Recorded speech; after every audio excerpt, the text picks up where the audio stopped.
Welcome to the video. My name is Christian from Beyond Premiere, and here is from Season 2 full series recap. From addictive second season, turn up the tension tenfold, immersing viewers in escalating mysteries and horrors. By the finale, Tabitha is able to escape the confines of this nightmarish place, but most remain trapped by traumatic moments. What shocking revelation await us in the third season? Can the Matthew family reunite and finally unravel the secrets of this bizarre town?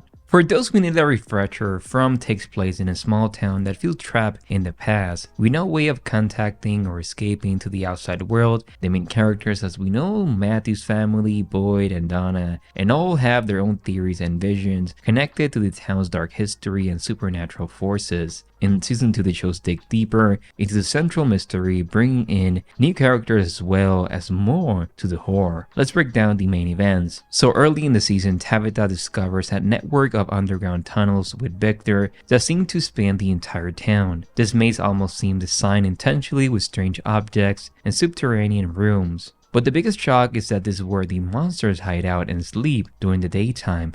Tabitha gets trapped down there and has a close call with the creatures before Victor helps her escape, but it also confirms that there's an entire sinister tunnel system below the town that holds more secrets, as we see in the cave wall. In one of the season's most crucial storylines, after getting lost in the forest, he encounters a chained, imprisoned man named Martin.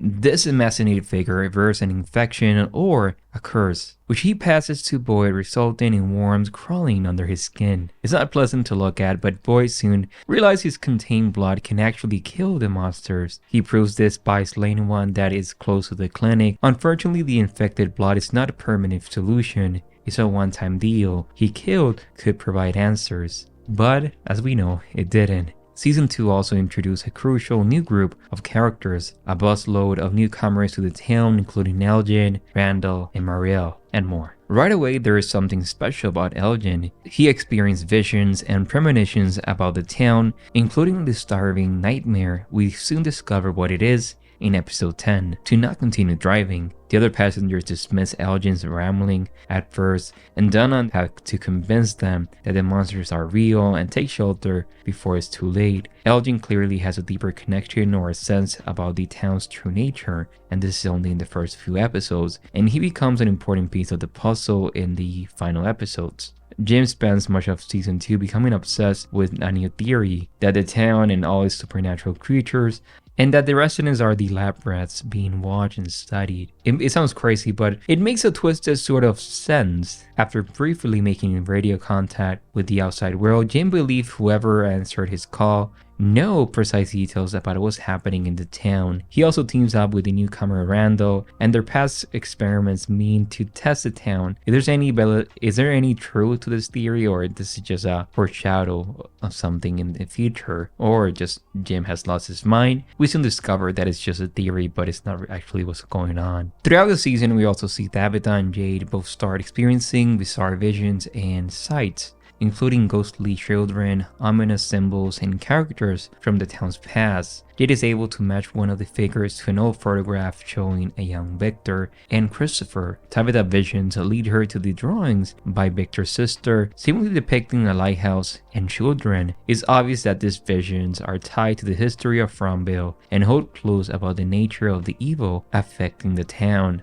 But the meaning stays cryptic. As we get to see in Season 2, a newer and even more unsettling phenomenon manifests in Season 2, a haunting melody from a music box that holds danger. We also have seen how characters including Boyd, Marielle, and Elgin have experience where they can hear the music box right before being attacked or witnessing something traumatic like we see. This happens too often to be a coincidence. The music seems to be connected to the appearance of threats and nightmares like a warning sign. Destroying the music box becomes a top priority, but that's easier said than done.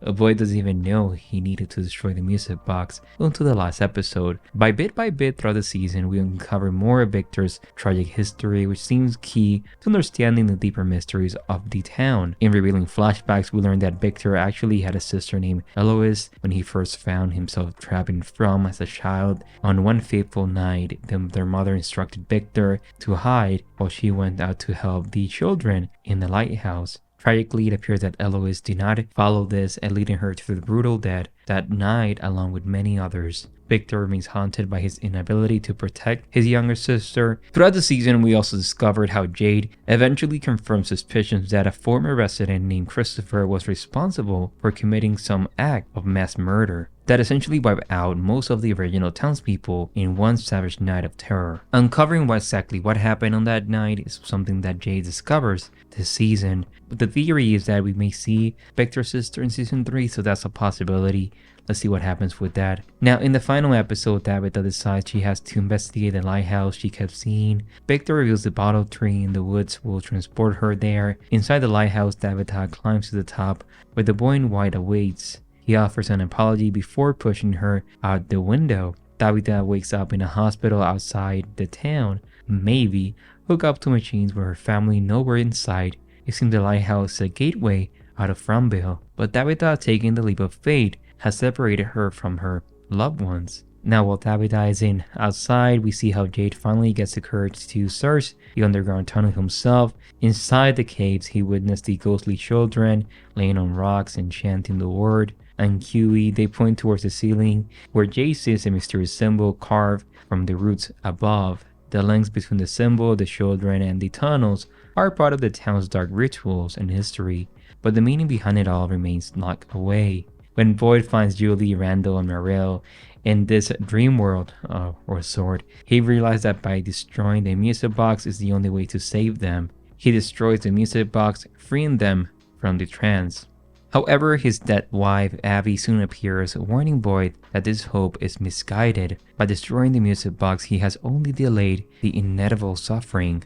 The town will continue to torment them. This raises serious questions about whether they can escape. In the closing moments we return to the hospital, it's an exciting reveal that sets up season 3. However, throughout the season, we soon discover more that happens, like Mariel and the relationship of Mariel and Christy as well. How we see Tilly, new character, and her deception. She may be evil. Donna's trying to hold the town. We also see the character of Brian Kelly, connection to Boyd, the name. And we also see the relationship of Fatima and Ellis when they get married in episode 10. So those are some of the things that happened this season. We also see Sarah this season, but she was not important. So that's are some of the major events in season 2. Let's see how it set up season 3. My name is Christian from the Premiere, and I'll see you in the next one. Bye bye.